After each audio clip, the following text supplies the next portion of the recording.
sitannise waan hundumayyuu situ beeka kotutoo anaaf hojjedhuuka Yesuus koo ani meesuma qofaneeka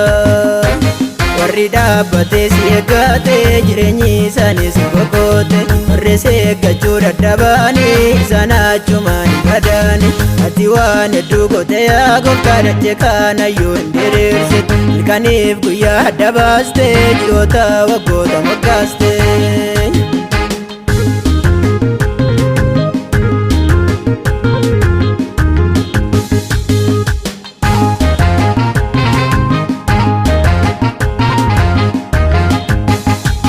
warri dhaabbatee si eeggatee jireenyi isaanii si boqote warri si eeggachuu dadhabanii isaan achumaan hin badaani ati waan hedduu gootee yaa gooftaa dachee kaanayyuu hin diriirsitu halkaniif guyyaa adda baastee ji'oota waggoota moggaaste ati waan hedduu gootee yaa gooftaa dachee kaanayyuu hin diriirsitu halkaniif guyyaa adda baastee ji'oota waggoota moggaaste.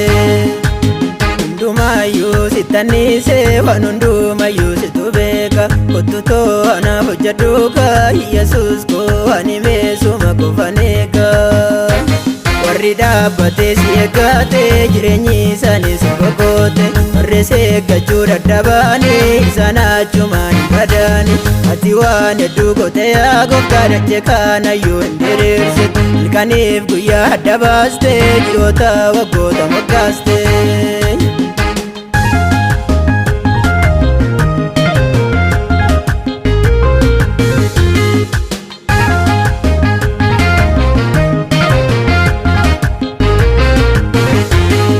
ulfinaa dachee kanarratti hiyyeessotaaf sooressoota walqixxeetti atiin baaste samii gubbaa rooba roobsite walqixxeetti nu obaaste warra beelofne beeloo nu baaste warra dheebonnes dheeboo nu baaste warra dhookannee dhoksa nu baaste ati Waaqayyo wanta hundumaa dachaa dachaan nu badhaaste warra beelofne beeloo nu baaste warra dheebonnes dheeboo nu baaste warra dhookannee dhoksa nu baaste ati Waaqayyo wanta hundumaa dachaa dachaan nu badhaaste. hundumayyuu sitannise waan hundumayyuu situ beeka kotutoo anaaf hojjedhuuka Yesuus koo ani meesuma qofaneeka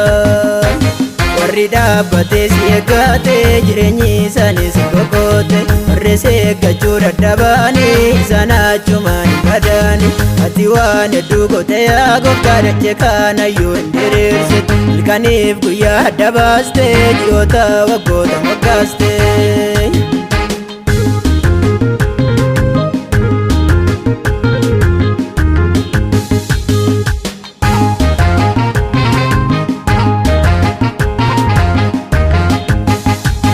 Urabaa yaddaa lafa guutaa cirrachaa laga maltolakka urabaa yaddaa lafa guutaa urjoota samii maltolakka urabaa yaddaa lafa guutaa cirrachaa laga maltolakka urabaa yaddaa lafa guutaa urjoota samii maltolakka sin akkasittiin dachaan baay'addaa jettee too'atiin nu eebbiste.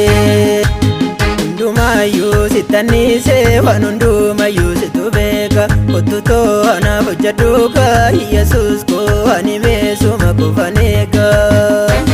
warri dhaabbatee si eeggatee jireenyi isaanii si boqote warri si eeggachuu dadhabanii isaan achumaan badaani ati waan hedduu gootee yaa gooftaa dachee kaanayyuu hin diriirsitu halkaniif guyyaa adda baastee ji'oota waggoota moggaaste.